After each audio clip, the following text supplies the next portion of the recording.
नमस्कार, news one India में आपका स्वागत है। आपके साथ मैं धर्मराज सिंह। उत्तराखंड में कोरोना का नया रिकॉर्ड देखने को मिला है। उत्तराखंड में पिछले 24 घंटे में 8,517 नए केस रिपोर्ट किए गए हैं। तो कोरोना उत्तराखंड में लगातार नए रिकॉर्ड स्थापित कर रहा है। पिछले 24 घंटे में 8500 से ज्यादा मामले रिपोर्ट किया गया, जबकि 151 लोगों की मृत्यु हुई है। हालांकि उत्तराखंड में पिछले 24 घंटे में 4,548 लोग ठीक भी हुए हैं।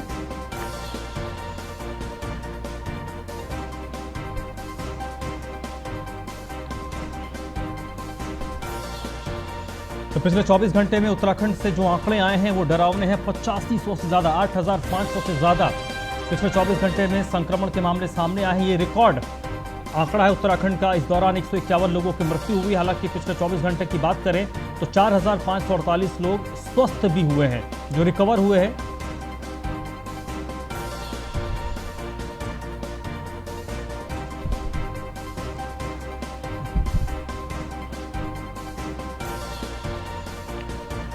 तो उत्तराखंड में कोविड के मामले लगातार बढ़ रहे हैं, सरकार की लगातार कोशिशों के बावजूद।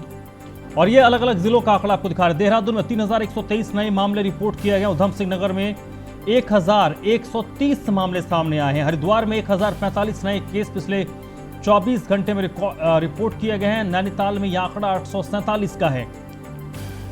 पौड़ी गढ़वाल में 413 नए केस पिछले 24 घंटे में रिपोर्ट किए गए हैं। उत्तरकाशी में आंकड़ा 389 का है। वहीं बात चमोली की करें तो चमोली में 348 नए केस रिपोर्ट किए गए। टिहरी गढ़वाल में 256 नए केस रिपोर्ट किए गए हैं। चंपावत में कोरोना के 276 नए केस सामने आए हैं। अल्मोड़ा में कोरोना के 229 नए केस रिपोर्ट किए गए हैं। सुदीप जैन इस वक्त मेरे साथ जुड़ चुके हैं इसी पर ज्यादा जानकारी के लिए। सुदीप, लगातार ये जो आंकड़े बढ़ रहे हैं ये सरकार के लिए भी लगातार मुश्किलें पैदा कर रहे हैं, क्योंकि जब तक बढ़ते आंकड़े को कम नहीं करेंगे, जब तक संक्रमण के दर को कम नहीं किया जाएगा, तमाम जो व्यवस्था सरकार की ओर से की जा रही है वो कम होती रहेंगी।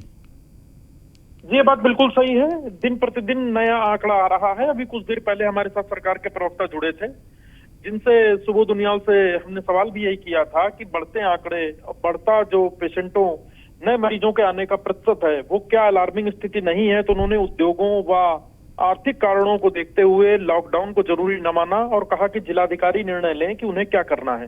जिलाधिकारी भी अमूमन वही आदेशों का पालन करते हैं जैसा कि ऊपर से संकेत होता है। बहरहाल जो नए आंकड़े आए हैं ये बता रहे हैं कि सरकार की तैयारियों के सामने नए बढ़ते पेशेंट, नए मरीजों की संख्या, उनके सरकारी सिस्टम और जो सरकार का प्रबंधन है उस पर भारी पड़ेगी। हर व्यक्ति को सरकारी इलाज, शासकीय इलाज और उचित दवा, इंजेक्शन आदि मिल सके, ये कठिन होता दिख रहा है। हालांकि सरकार का यह दावा है कि उसने पर्याप्त इंतजाम किए हैं। नए अस्पताल डीआरडीओ द्वारा देहरादून में आईसीयू बेड बन रहा है और श्रीनगर के अलावा कैंटोनमेंट बोर्ड में भी एक अस्पताल बन रहा है। ये सारी वो चीजें हैं जो सरकार जुटा रही है, पर इनकी संख्या, नई व्यवस्थाओं की संख्या कम है, जबकि नए मरीज बहुत ज्यादा हैं। आज पहाड़ के जो जिले हैं, उत्तरकाशी, चमोली जैसे जिले, उधम सिंह नगर जैसा जिला, उधम सिंह नगर की तरह ही है, पहाड़ में भी आंकड़े डराने वाले हैं। पहाड़ में 300 मरीज होना, क्योंकि वहां तो 300 बेड ही नहीं है, उसके बावजूद वहां 300 तक मरीज पहुंच जाना निश्चित तौर पे चौंकाने वाला है। देखना होगा अब सरकार इससे कैसे निपटती है। आम जन को जो बेहतर स्वास्थ्य सेवा है उसको दिलाने के लिए सरकार का अगला कदम क्या होता है।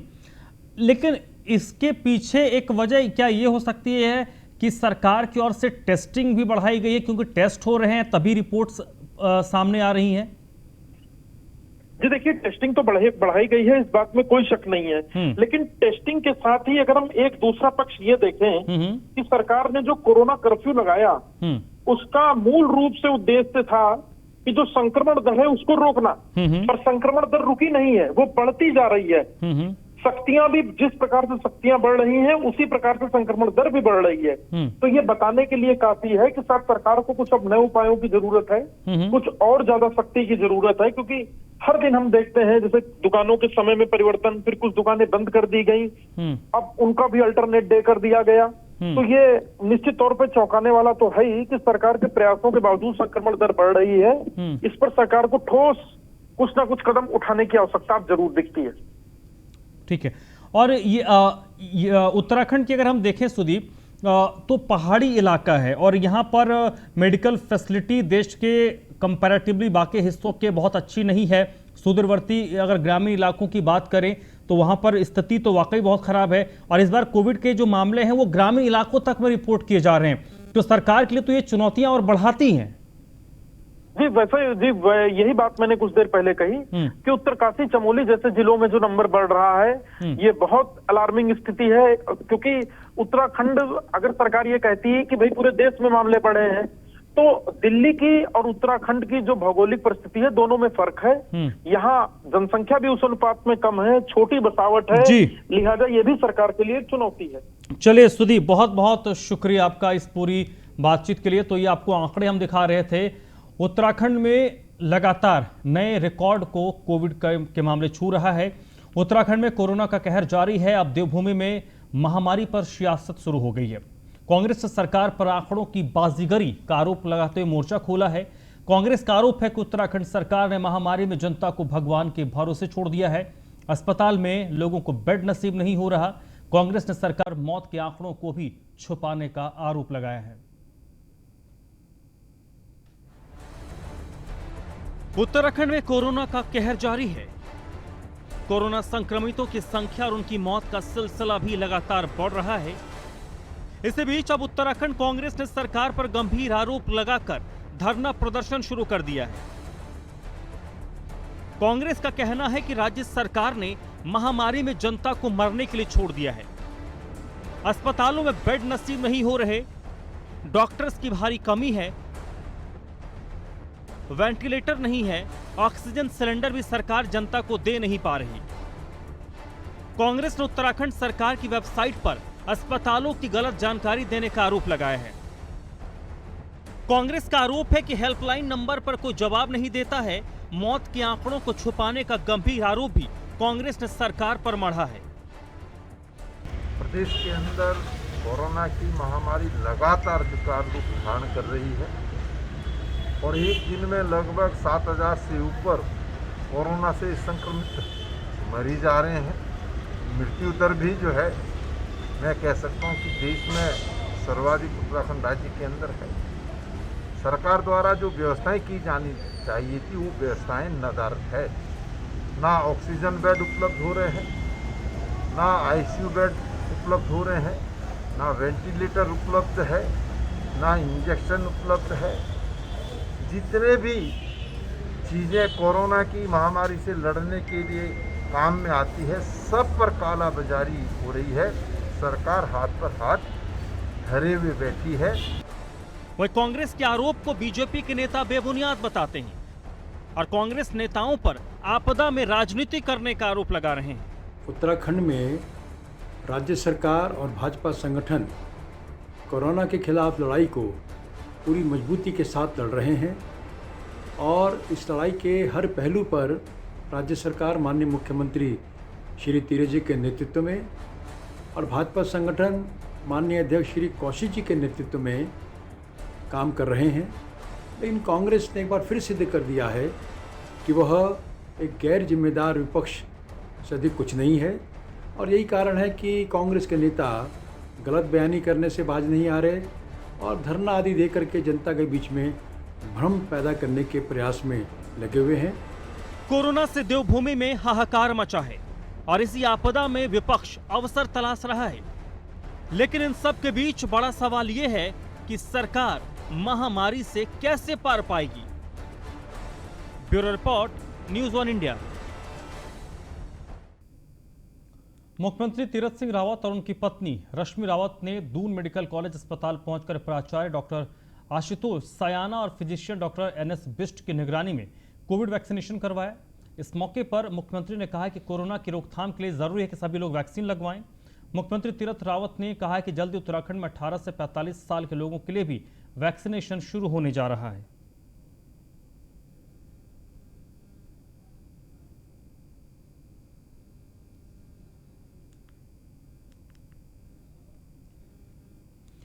देहरादून में मुख्यमंत्री तीरथ सिंह रावत और केंद्रीय पेट्रोलियम मंत्री धर्मेंद्र प्रधान की मौजूदगी में केदारनाथ उत्थान ट्रस्ट और तेल एवं प्राकृतिक गैस मंत्रालय की पब्लिक सेक्टर कंपनियों के मध्य श्री बद्रीनाथ धाम का स्मार्ट स्पिरिचुअल टाउन के रूप में विकसित करने को लेकर लगभग 100 करोड़ के कार्यों के समझौते पर हस्ताक्षर हुआ। समझौता पत्र पर पेट्रोलियम मंत्रालय की ओर से सचिव श्री तन्नू कपूर और उत्तराखंड की ओर से पर्यटन सचिव दिलीप जावलकर ने हस्ताक्षर किए।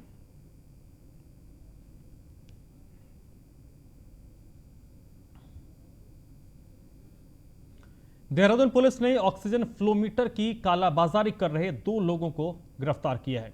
पटेल नगर पुलिस को सूचना मिली थी कि 2 शख्स ऑक्सीजन फ्लोमीटर की कालाबाजारी कर रहे हैं। पुलिस ने कस्टमर बनकर उनसे बात की, जिसमें दोनों पुलिस के जाल में फंस गए। पकड़े गए शिव और प्रिंस कंबोज ब्लैक में ऑक्सीजन फ्लोमीटर बेचकर काफी मुनाफा कमा चुके हैं।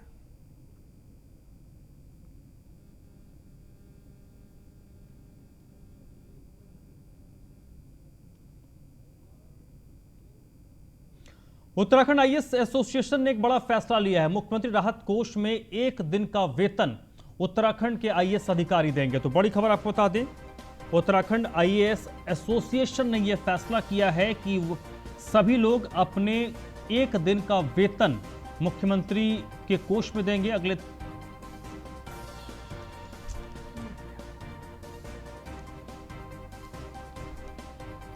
3 महीने तक 1 दिन का वेतन उनकी ओर से दिया जाएगा। आईएएस एसोसिएशन के अध्यक्ष मनीषा पंवार ने इसकी जानकारी दी है। वित्त सचिव को पत्र लिखकर आईएएस अधिकारियों की वेतन में कटौती करने की जानकारी दी गई है। अगले 3 महीनों तक राज्य के जितने भी आईएएस अधिकारी हैं उनकी ओर से मुख्यमंत्री के कोष में ये पैसा दिया जाएगा।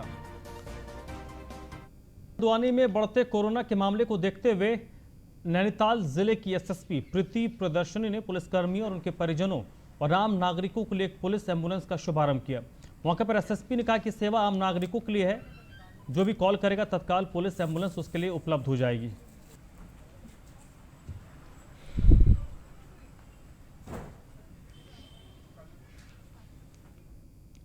उत्तराखंड में ऑक्सीजन रिपेयर करवाने के लिए लंबी लंबी कतारें लग रही हैं। जनता का कहना है कि ऑक्सीजन रिफिल करवाने के लिए 1 से 2 दिन का वक्त लग रहा है। ऑक्सीजन के लिए लोगों को काफी मशक्कत करनी पड़ रही है। कई बार घंटों लाइन में खड़े होकर भी ऑक्सीजन रिफिल नहीं हो पा रहा है।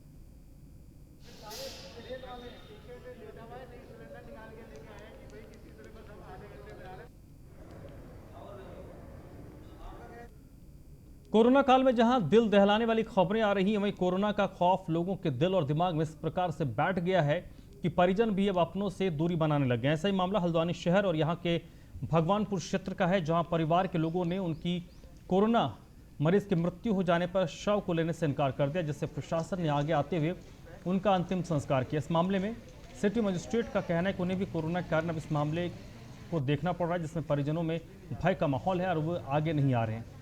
इस मुहिम में उन्हें समाज सेवी संगठनों का भी साथ मिल रहा है।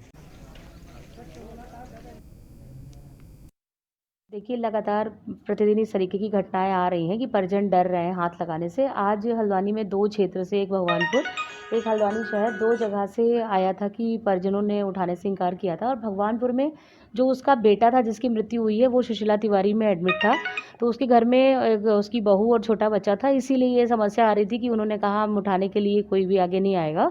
तो हमारी इसमें हमने अपनी प्रशासन की टीम हमारी वहाँ पर गई और उसके बाद उसमें मुझे लोगों का भी सहयोग मिला है और हमारा एसडीआरएफ का भी सहयोग लिया जा रहा है। पीपी किट पहनकर इसको उठाकर इसको अंतिम संस्कार के लिए घाट पर भेजा जा चुका। नरेंद्रनगर से कोरोना मरीजों के लिए बड़ी राहत की खबर है। नरेंद्रनगर अस्पताल परिसर में 80 लाख की लागत से निर्मित ऑक्सीजन प्लांट आज शुरू हो गया है। डीएम ईवा आशीष श्रीवास्तव ने अस्पताल प्रशासन को ऑक्सीजन प्लांट हैंडओवर किया। प्रति मिनट 200 लीटर ऑक्सीजन देने वाले इस प्लांट के संचालन और देखरेख के लिए इंजीनियर की नियुक्ति अभी अस्थायी तौर पर की गई है। महामारी के दौर में ऑक्सीजन प्लांट कोरोना मरीजों के लिए संजीवनी साबित होगा। नरेंद्रनगर को हैंडओवर कर दिया गया है। कर्मचारियों की इसको खोलने बंद करने के लिए ड्यूटी लगा दी गई है। इसमें यहाँ पर एक जनरेटर स्थापित कर दिया गया है, जिससे कि लाइट जाने से प्लांट बंद होने की स्थिति ना हो। तो ये सब व्यवस्था यहाँ कर दी जा रही है। कुछ स्टाफ का यहाँ शॉर्टेज हो रहा था, कुछ लोग काम छोड़ करके चले गए हैं, तो वो व्यवस्था कर दी गई है। आज यहाँ पर आ जाएंगे। और डॉक्टरों की बहुत कमी है। डॉक्टर्स हम लोग कुंभ में लगातार रिक्वेस्ट कर रहे हैं कि कुंभ से डॉक्टर्स छोड़ दिए जाएं। उसके अलावा भी जो हमारे पास आ रहे हैं तो हम यहाँ भेजते जा रहे हैं। डॉक्टर्स की कमी हमारे पास भी है, लेकिन अभी जितने भी डॉक्टर्स हमारे जिले में आ रहे हैं हम SDH नरेंद्र नगर और ऋषि लोक की तरफ ही डाइवर्ट पूरी हो गई थी, लेकिन आज विधिवत रूप से हमने जो है जिलाधिकारी महोदय ने इसके अस्पताल प्रशासन को सौंप दिया, हैंड ओवर हो चुका है ये। और इस जनरेटर की खासियत ये है कि 200 लीटर पर मिनट ऑक्सीजन दे रहा है और किस बेड पे कितनी व्यवस्था होगी डॉक्टर लोग अपने आप करेंगे और बहुत अच्छी क्वालिटी का बहुत अच्छे ढंग में काम कर रहा है। और सभी को बधाई है अपने टिहरी निवासियों को कि एक ऐसे कोविड महामारी के समय पर इस समय पर अपने काम ये हैंड ओवर होगी। टिहरी जिले के नरेंद्र नगर में कोरोना बेकाबू होता जा रहा है। यहाँ स्थित कोविड सेंटर श्री देव सुमन राजी के संयुक्त चिकित्सालय में 18 घंटों में 6 कोरोना मरीजों की मौत हो चुकी है। उधर नरेंद्र नगर के कुमारखेड़ा में 13 लोगों की रिपोर्ट पॉजिटिव आने के बाद DM ईवा आशीष श्रीवास्तव ने कुमारखेड़ा को कंटेनमेंट जोन घोषित कर दिया है। नरेंद्र नगर में मेडिकल स्टाफ की निरंतर कमी बनी हुई, जिसको कारण अस्पताल में स्वास्थ्य सेवाएं चरमरा गई हैं। में कल एक नगर पालिका कर्मी की मृत्यु होने के पश्चात वो संक्रमित पाया गया। तत्पश्चात चिकित्सा विभाग की टीम के द्वारा सैंपलिंग की गई। सैंपलिंग में भी 22 सैंपलिंग में 13 लोग संक्रमित पाए गए, जिसके कारण जिलाधिकारी महोदया के द्वारा कुमारखेड़ा को कंटेनमेंट जोन घोषित किया गया है। तो कंटेनमेंट जोन हमने बना दिया है, उस पर कार्य करवा दिया है और उस पर शेष लोगों की सैंपलिंग का कार्य प्रारंभ किया जा रहा है। अस्पताल प्रशासन सर आज और कल की मृत्यु का आंकड़ा कल रात से अब तक जो है 6 लोगों की मृत्यु बताई गई। हम तो पूरे नगर का सैनिटाइजेशन का काम किया जा रहा है। एक बड़ा दुर्भाग्य किया है कि हमारे कुमारखेड़ा में जो कुमारखेड़ा बस्ती है उसमें बहुत तेज़ी से ये कोरोना फैल रहा है। कल को ही 22 में से 13 लोग पॉजिटिव निकले। 22 लोगों की टेस्टिंग हुई। अभी मेरे द्वारा भी DM टिहरी से भी अनुरोध किया गया है कि वहाँ पे की टेस्टिंग को ज़्यादा से ज़्यादा बढ़ाया जाए और उनके लिए एक उचित व्यवस्था की जाए। और साथ में आज यहाँ पे हमारे द्वारा जो सुमन चिकित्सालय में एक जिलाधिकारी महोदय से ये भी मांग रखी गई है कि एक तो यहाँ पे हमेशा 24 घंटे के लिए जो यहाँ पे जल की बहुत बड़ी समस्या उत्पन्न हो रही है सभी लोगों के लिए, तो हमारे द्वारा ये भी रखा गया है कि एक 24 घंटे के लिए यहाँ पे पानी का एक अलग से लाइन डलवाई जाए, जिसमें जिलाधिकारी महोदय ने सहमति जताई है और यथाशीघ्र शायद से ये पानी भी यहाँ पे चालू हो। राज्यसभा सांसद अनिल बलूनी ने एक बड़ी पहल की है। ऑक्सीजन सिलेंडर का ट्रक उत्तराखंड भेजा गया है। गुजरात से ऑक्सीजन सिलेंडर आज उत्तराखंड पहुंचने की संभावना है। मुख्यमंत्री तीरथ सिंह रावत से भी सांसद बलूनी ने फोन पर बात की थी। इससे पहले अनिल बलूनी ने विदेश में रह रहे मित्रों से ऑक्सीमीटर भिजवाए थे। सांसद निधि से ऑक्सीजन कंसंट्रेटर भी उत्तराखंड को अनिल बलूनी दे रहे हैं।